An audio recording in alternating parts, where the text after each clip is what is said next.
นี้ก่อนครับโอ้โหเอาละนะครับวันนี้เรามีความภูมิใจนะครับที่มีเรียกว่ามีผู้ประสบความสำเร็จมากมายนะครับและบุคคลท่านนี้นะครับที่จะมามอบความสำเร็จให้กับพวกเรานะครับต้องบอกเลยว่าท่านเป็นนักบริหารดีเด่นตั้งแต่ปี 2546 ปี 2548 รับบุคคลตัวอย่างนะครับปี 2549 นะครับนักบริหารดีเด่น 2554 อีกทั้งยังเป็นผู้ร่วมก่อตั้งสมาคมอุตสาหกรรมขายตรงแล้วก็ดำรงตำแหน่งอุปนายกสมาคมอุตสาหกรรมขายตรงไทยครับแล้วก็ท่านเองก็เป็นประธานบริษัท Happy FM ของพวกเรานี่แหละที่ดูแลพวกเรามาตลอดผมมีภาพ VTR ให้ท่านได้ชมนะครับว่าความสำเร็จเกิดขึ้นจากท่านเป็นแบบไหนอย่างไรเชิญชมครับมีครอบครัวที่อบอุ่นได้กับบุคคลท่านนี้ครับ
ลุกขึ้นยืนครับลุกขึ้นยืนและปรบมือดังที่สุดให้กับท่านประธานครับ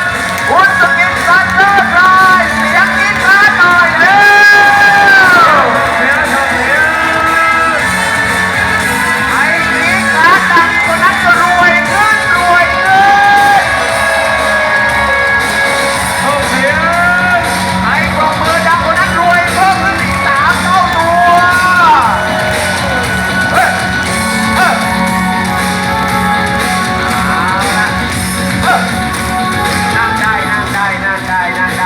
เดี๋ยวเราจะต้อนรับตำแหน่งสูงการบรรลุคำรอตรงนั้นเลยครับรอตรงนั้นเลยนะครับวันนี้เรามีตำแหน่งสูงสุดนะครับแล้วก็เป็น Crown Star นะครับผมมี VTR ให้กับเพื่อนได้ชมครับว่าเขาเป็นใครมาจากไหนนะครับเรามาชม VTR ชุดนี้เลยครับ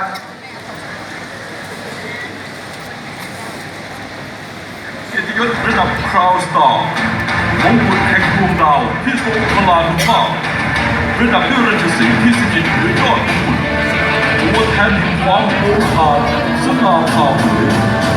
เพชรน้ำตาที่ทรงประกายเจิดจรัสหรือราชสีห์สัญลักษณ์แห่งความแข็งแกร่งและการสร้างแสนยภาพให้เกรียงไกรเป็นตำแหน่งระดับสมาชิกเกียรติยศที่สร้างทริปเปิลดามอนสตาร์ในชั้นติดตัว2 สายงาน เธอรู้ไหมมีค่าแค่ไหน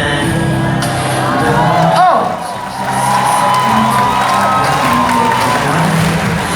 ใจในวันที่ต้องการให้เป็นเกินนั้นเป็นรางวัลและเป็นเหมือนเป็นของขวัญที่ทำให้ชีวิตฉันสวยงามไม่ว่าหันหน้าไปทางไหนแล้วผมก็มีแต่ความอ่อนหวานเป็นคะแนนเป็นรางวัลและเป็นเหมือนเป็นของขวัญที่ฉันเฝ้ารอมานานแสนนานขอแค่มีเธออยู่ตรงนี้ฉันยอมไม่มีใครตลอดกาล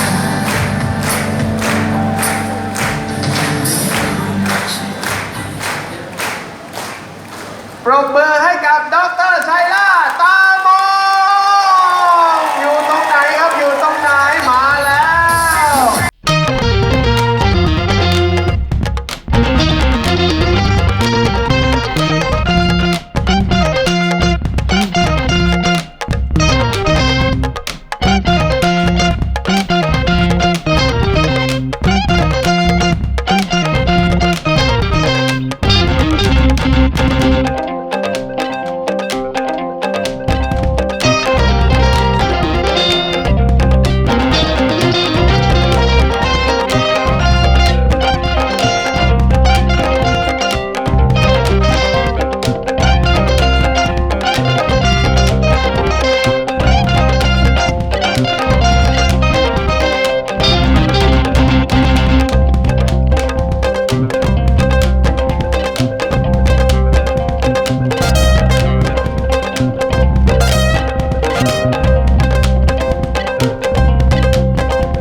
โอ้โห ถือว่าสุดยอดนะครับ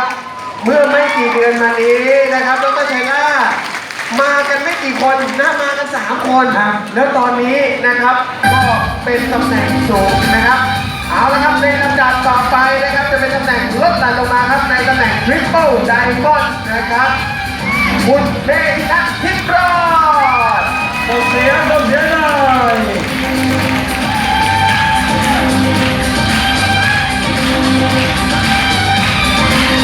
คุณทิติยาพรดวงประเสริฐ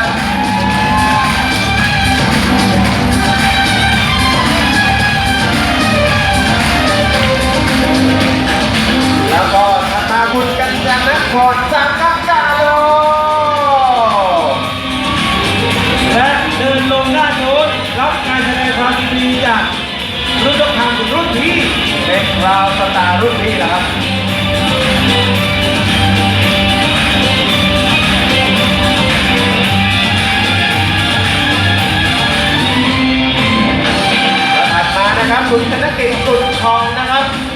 ตำแหน่งดับเบิลไดมอนด์คุณสุทธิพงศ์ศรีประเสริฐกุลครับ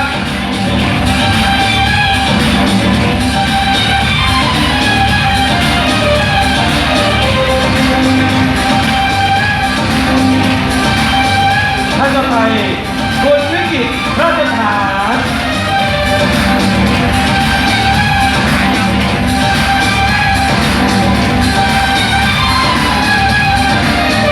ดับเบิลไดมอนด์ท่านต่อไปครับคุณสรัญญาอนุกูลดับเบิลไดมอนด์ครับ คุณพัทรวัฒน์วงศ์สวัสดิ์หรือกาแฟโอ้โห วันนี้มาเป็นตัวแทนของวัยรุ่นนะครับ วันนี้ก็ตำแหน่งสูง ต่อไปจะเป็นรับรางวัลเขียนใจโม่นะครับคุณจุธามาศจิตเป็นแก้วครับ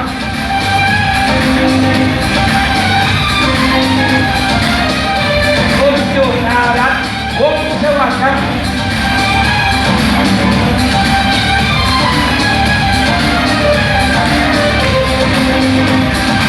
คุณสมบูรณ์รัตนสิน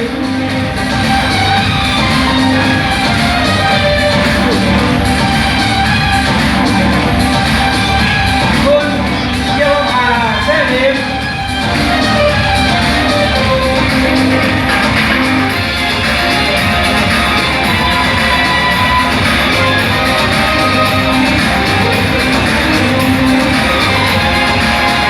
คุณปัจจินีตาศรี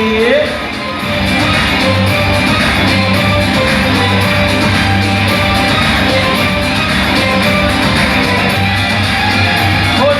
นภพัฒน์กลิ่นจันทร์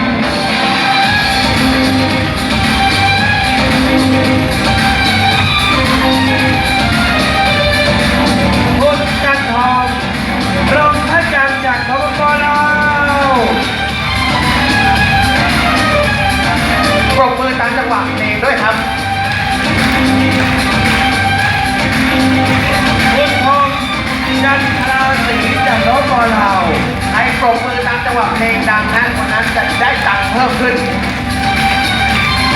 และแต่ก็ดีท่านหนึ่งครับคุณ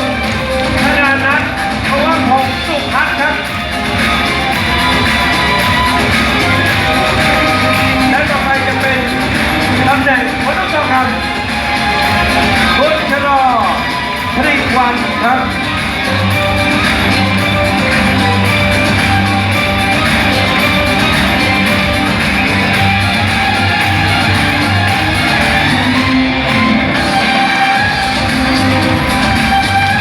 เป็นสุดยอดเรื่องทำนะครับรับเสื้อสีทองแล้วก็โล่สุดยอดเรื่องทำด้วยนะครับสุดยอดเรื่องทำท่านต่อไปครับคุณสุทัศน์พัฒนสิงห์รับเสื้อสีทองสูทสีทองร้องทั้งโล่เลยนะครับมี นี่คือตำแหน่งสุดยอดมนุษย์ทองคำก็คือแนะนำ VIP ในสัปดาห์เดียวกัน2 คน ทำได้เร็ว วิษณุหงส์หยดนี่พิษณุโลกส่งเข้าประกวดครับคุณวิษณุโอ้โหทีมงาน ไม่ธรรมดาครับแล้ววันนี้รับตำแหน่ง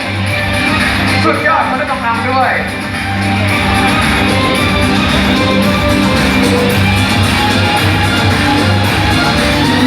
สุดยอดเรื่องทางนะครับอีกท่านหนึ่ง คุณปิยวัฒน์นาคทองกุลครับ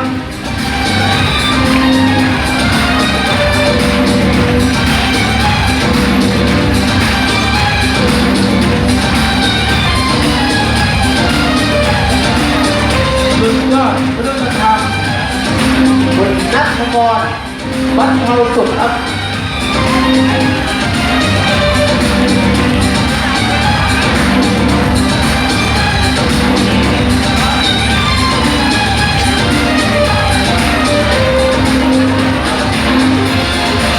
คุณธนพลเจริญเร็วครับ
คุณตัวสองพรสวัสดิ์ครับ ผมว่าเราปรบมือเบาไปนิดนึงนะเป็นจังหวะแล้วก็ให้ดังขึ้นมานิดนึงพี่เลี้ยงปรบจังหวะนำอ่ะถูกต้อง คุณสาริกาวิชัยดิตครับยอดเยี่ยมครับสามารถแนะนำ VP 2 VP ในหนึ่งสัปดาห์ครับ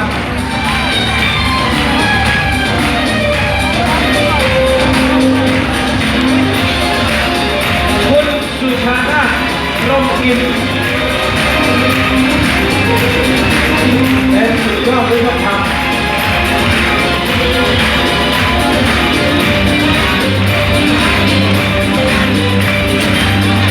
ถ่ายภาพสวยงามครับรับเชื่อสู่กิจกรรมแล้วจัดกระดุมเรียบร้อยถ่ายภาพออกมาสวยงามคุณปุญญพัฒน์รักษาภักดี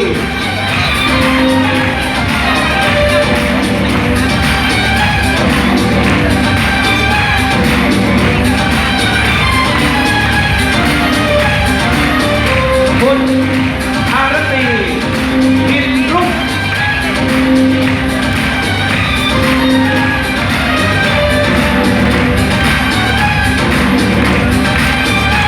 คนนี้ใช่ไหมที่จะหอมแก้มพี่ดุกเลย โอ้ถัดมาครับคุณนิพพจันทร์อัมสอนครับ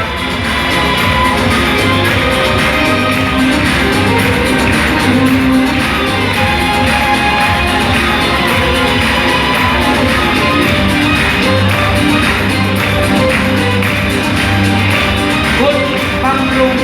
ชัยโย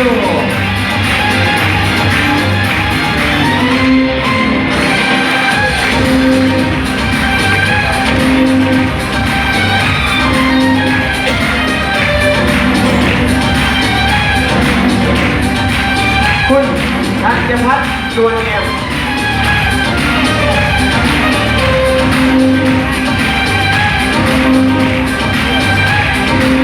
ใครปรบมือดังกว่านี้นะรอบหน้า ได้รับเสื้อรอบหน้าเลย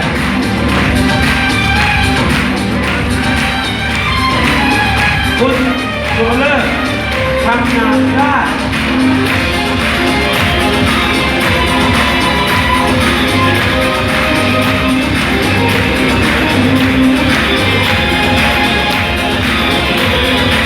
คุณกนกพรฮาโร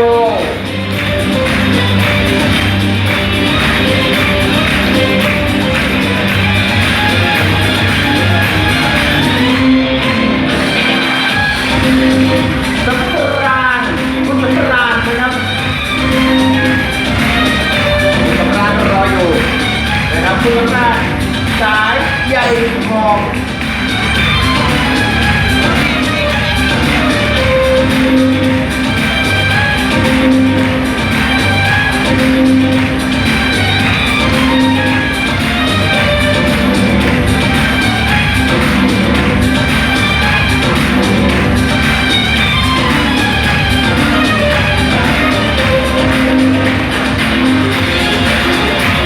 คุณรุ่งนภารักษาภักดีสุดยอดทุกคำได้เลยครับ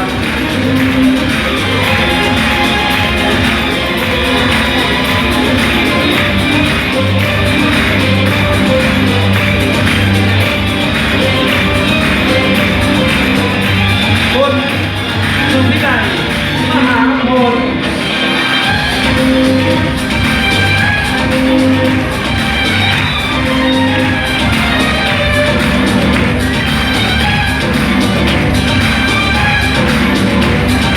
คุณพัชรินทร์รักษาคุ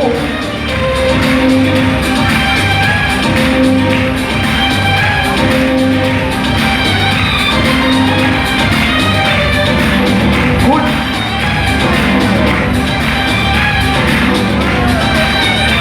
พวงพิษ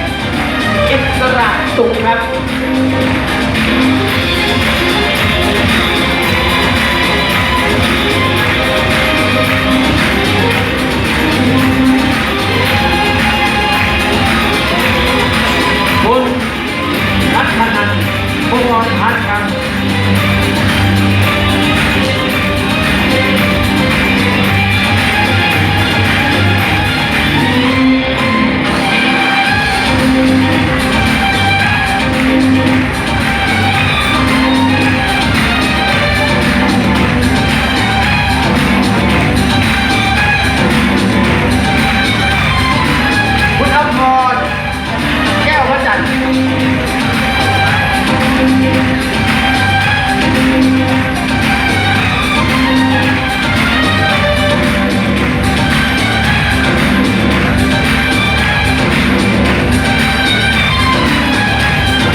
เวียดนามครับรับสุดยอดมนุษย์ทองคำนะครับ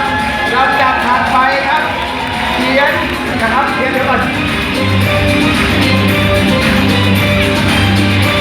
พี่เขียนที่ลานครับปรบมือให้กับเวียดนามหน่อยแล้ว This is Vietnam โอ้โห Vietnam รับสุดยอดมนุษย์ทองคำเราปรบมือให้กับเวียดนามกันตั้งหน่อยได้ไหม คนไทยปรบมือให้เวียดนามหน่อย แล้วก็ท่านถัดมาครับคุณหมูพันชามครับเวียดนามอีกคนหนึ่งนะครับวันนี้รับสุดยอดมนุษย์ทองคำครับเราปรบมืออีกครั้งให้กับเวียดนามทั้งสองท่านครับ ทิศอูทันทาม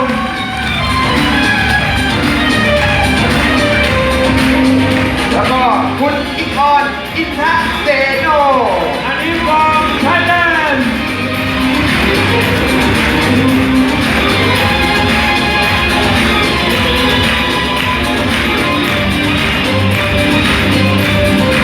ถัดมาครับแหม่คนสักครู่นี้พูดได้สุดยอดมากคุณชัยพฤกษ์ศรีอ่อนทองครับน้องไอซ์ครับโอ้โหวันนี้ไม่ตายแล้ว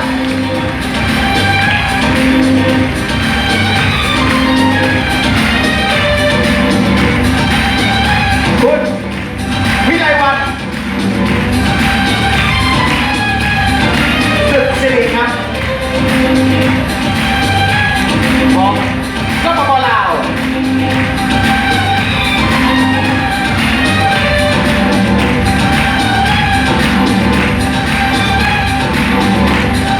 คุณวิไลวันเพชรเกียรติครับ ของสปปไทย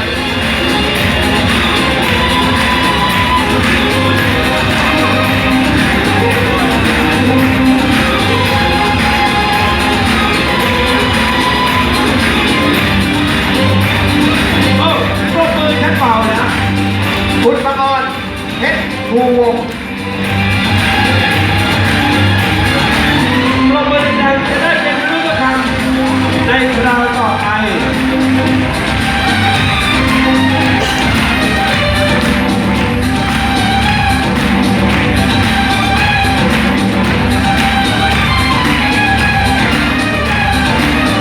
คุณนัทธิพรแท้ฮัน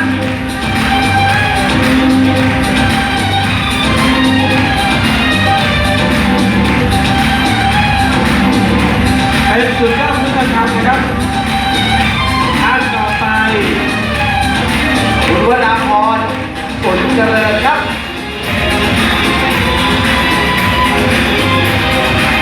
โอ้โหสุดยอดมากเมื่อวานยังอยู่ในกลุ่มเมื่อวานยังทำกิจกรรมกับเราอยู่เลยวันนี้ก็เป็นสุดยอดมนุษยธรรมแล้ว คุณธนชนันท์ เพราะว่าพงศ์สุภัทรครับ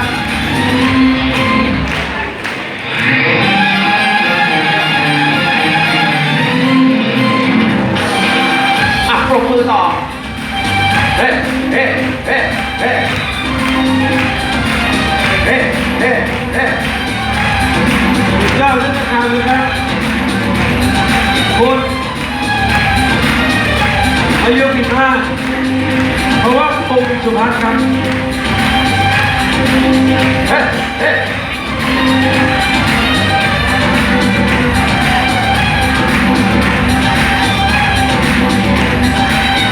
คุณวันดีนิมมาโซ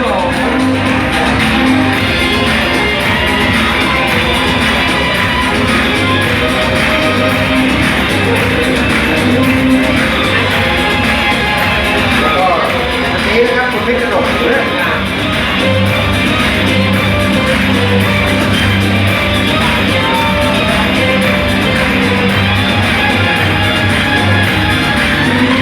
คุณเพชรสว่างวิ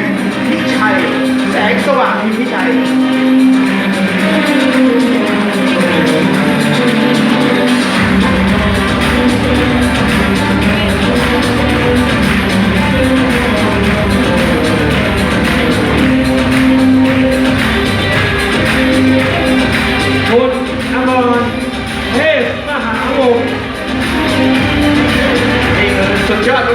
คือ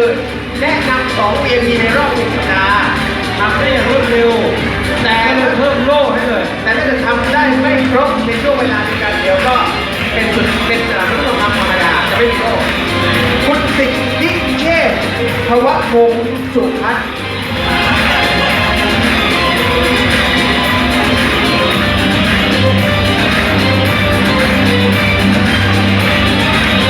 รับโล่ไปด้วย เพราะว่าสามารถไปรู้ตัวคำแล้วก็แนะนำภายในสัปดาห์เดียว คุณอุทัยลักษณะ เอ้า อัปปมือใหม่เฮ้เฮ้เฮ้เฮ้เฮ้เฮ้คุณจักรสิงห์สิงห์ประเสริฐเฮ้เฮ้อ่ะอ่ะ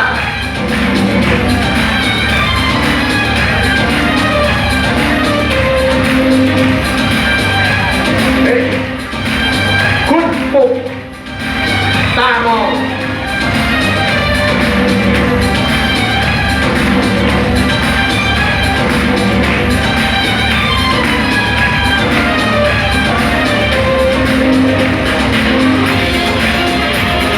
ถัดมาครับดรบุญช่วย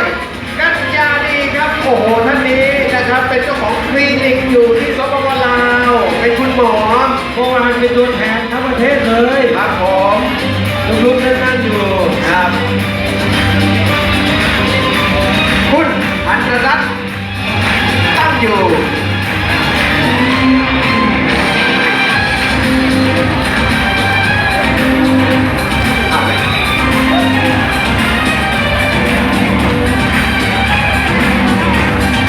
คนตัวรัฐ บัวด้ว